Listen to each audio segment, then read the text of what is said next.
नमस्कार दोस्तों। उम्मीद करता हूं आप और आपका परिवार खुश होंगे, स्वस्थ होंगे। यदि आपको हमारी कहानी पसंद आती है तो हमारे चैनल को सब्सक्राइब करें व हमारी वीडियो को लाइक करें। शुरू करते हैं आज की कहानी। सन 1820 उत्तर भारत का एक सूखा पीड़ित गांव घनेरी। यहाँ खेत कम, कर्ज ज्यादा और उम्मीदें सबसे कम थीं। राजा अंग्रेजों के साथ करार कर चुके थे और गांव वालों पर अब जमींदारों की लाठी और ब्रिटिश अफसरों के कर दोनों पड़ते थे। इसी गांव में रहता था धनराज, एक ईमानदार लेकिन गरीब किसान। उसकी सबसे बड़ी संपत्ति थी उसकी चार बेटियां, गौरी, काली, रूपा और सीमा। बेटियों को समाज बोझ कहता था, लेकिन धनराज उन्हें अपना गर्व मानता था। धनराज का जीवन मिट्टी से शुरू होता और मिट्टी पर ही खत्म हो जाता। उसके पास 3 बीघा जमीन थी, लेकिन हर साल फसल सूखे या कर के कारण हाथ से निकल जाती। उसकी पत्नी मैनावती 5 साल पहले बीमारी से चल बसी थी। तब से उसने अकेले ही 4 बेटियों की परवरिश की। गांव के लोग ताना मारते, चार चार लड़कियां पाल रहा है, लड़का नहीं हुआ। धनराज मुस्कुरा देता, लड़का होता तो जमीन जोतता, बेटियां हैं तो आसमान छू लेंगी। 1 गौरी गौरी सबसे बड़ी थी, 17 वर्ष की। उसकी रुचि जड़ी बूटियों और आयुर्वेद में थी। गांव के वैद्य बाबा जब बूढ़े हो चले तो गौरी ने उनसे सीखना शुरू किया। गांव में कई औरतें चुपके से अपनी बीमारियां उसे कहने लगी, क्योंकि पुरुष वैद्य से कहना उन्हें शर्म लगता। पर पंचायत ने विरोध किया।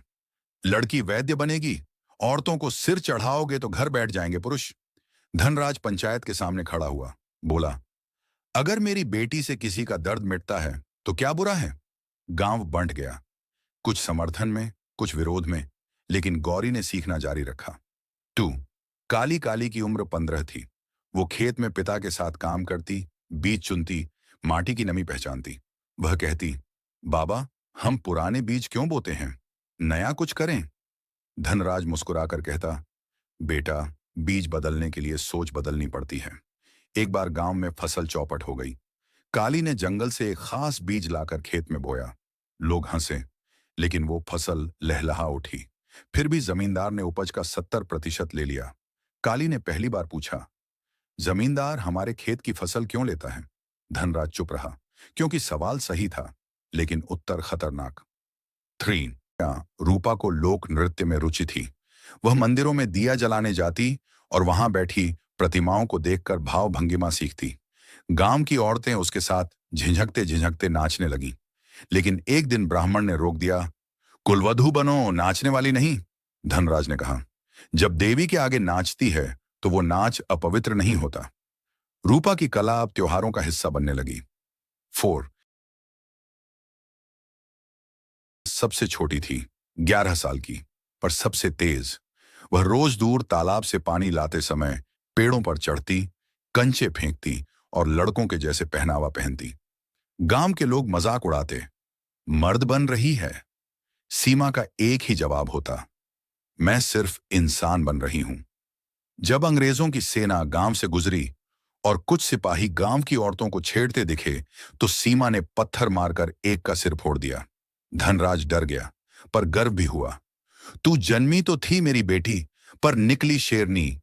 एक दिन गांव के जमींदार ठाकुर हरि सिंह ने कर न चुका पाने के कारण धनराज की जमीन छीनने का फरमान भेजा। पंचायत बैठी। धनराज ने हाथ जोड़कर कहा, मेरे खेत ही सब कुछ है, बेटियां इन्हीं से खाती हैं। ठाकुर हंसा, बेटियां बोझ हैं, उन्हें बेच, कर्ज चुका। ये सुनकर गौरी उठी, हम बिकेंगे नहीं, लड़ेंगे। गांव में बगावत की चिंगारी उठी। काली ने खेतों में काम बंद कर दिया। रूपा ने नृत्य के माध्यम से औरतों को संगठित करना शुरू किया। सीमा ने गांव के नौजवानों को संगठित किया। धीरे धीरे गांव की औरतें बोलने लगीं। वे गौरी से इलाज करवाने लगीं, काली से बीज मांगने लगीं, रूपा के साथ त्योहार मनाने लगीं और सीमा को देखकर अपने बच्चों को निर्भय बनाना चाहने लगीं। जमींदार को यह बर्दाश्त नहीं हुआ। उसने अंग्रेजों से कहकर धनराज को उपद्रवी घोषित करवा दिया। धनराज को जेल में डाल दिया गया। अब बेटियां अकेली थीं, लेकिन वे टूटी नहीं।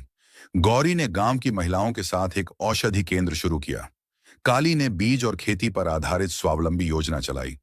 रूपा ने लोक कला को हथियार बनाया और त्योहारों को जनजागरण का मंच। सीमा ने पास के कस्बे में जाकर क्रांतिकारियों से संपर्क किया और पिता की रिहाई के लिए दस्तावेज तैयार करवाए। कुछ महीनों बाद जब अंग्रेजों ने देखा कि 4 लड़कियां पूरे गांव को चला रही हैं, उन्होंने धनराज को छोड़ दिया, पर एक शर्त पर, बेटियां गांव छोड़ेंगी। धनराज ने बेटियों से कहा, अगर मेरी जमीन को बचाने के लिए तुम्हें जाना पड़े तो जाओ, पर जहां भी जाओ मेरी मिट्टी की खुशबू लेकर जाना। चारों बेटियां 4 दिशाओं की ओर निकल पड़ी। गौरी बनारस जाकर वैद्य बनी, महिलाओं के लिए पहला आयुर्वेद विद्यालय खोला। काली महाराष्ट्र के किसानों के बीच जाकर नवीन बीज आंदोलन की अगुवा बनी। रूपा दक्षिण भारत में लोकनाट्य कला को महिलाओं के सशक्तिकरण का माध्यम बनाया। सीमा झांसी की रानी के आंदोलन से जुड़कर क्रांति में भागी।